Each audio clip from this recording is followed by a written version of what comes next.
Formal ও informal ইংলিশের এই তফাৎ জানাটা একজন শিক্ষার্থীর জন্য অনেক গুরুত্বপূর্ণ, কারণ কোন উপলক্ষে কাকে উদ্দেশ্য করে কথা বলছি সেজন্য আমাদের ইনফর্মাল এবং ফর্মাল ইংলিশ এই ব্যাপারটা জানতে হবে। কারণ আমরা যদি কোনো বন্ধুকে ফর্মাল ওয়েতে কথা বলি অথবা একজন অপরিচিত ব্যক্তির সাথে যদি ইনফর্মাল ওয়েতে কথা বলি তাহলে কিন্তু সেটা সচরাচর কেমন যেন হয়ে যায়। সুতরাং যদি আমরা চেষ্টা করি যে ইনফর্মাল এবং ফর্মাল ওয়ে এই দুটো জানার যদি চেষ্টা করি তাহলে আশা করা যায় আমাদের ভাষার যথাযথ ব্যবহার আমরা শিখতে পারবো এবং জানতে পারবো। দেখুন, আপনি যদি আপনার কোনো বন্ধুর সাথে বলেন would you mind closing the door, তাহলে এটা কিন্তু অনেকটা ফর্মাল হয়ে যায়। এবং দেখুন, আমরা সচরাচর কিন্তু আমরা আমাদের বন্ধুদের সাথে ফর্মাল ওয়েতে কথা বলি না, আর ফর্মাল ওয়েতে কথা বললে অনেক সময় কিন্তু সেটা হাসির উদ্রেক হতে পারে।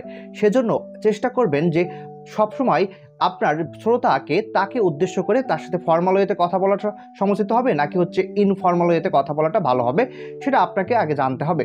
এবং আপনি যদি আপনার একজন অপরিচিত মানুষকে যদি আপনি বলেন shut the door will you, তাহলে কিন্তু এটা ইনফর্মাল ওয়ে, কারণ আমরা একজন অপরিচিত মানুষের সাথে কিন্তু ইনফর্মাল ওয়েতে কিন্তু কথা বলতে পারি না। সুতরাং আপনাকে হচ্ছে আপনার শ্রোতার উপর ডিপেন্ড করে আপনাকে ইনফর্মাল এবং ফর্মাল এই ল্যাঙ্গুয়েজটার ব্যবহার শিখতে হবে। এবং ইনফর্মাল এবং ফর্মাল এই তফাৎটা যখন আপনি জানতে পারবেন তখন কিন্তু আপনার ল্যাঙ্গুয়েজটা যথাযথ ব্যবহার হবে। কারণ ভাষার শুধু শুদ্ধ হলেই হবে না, কোথায় তা প্রয়োগ করতে হয় এটা আমাদের জানা উচিত।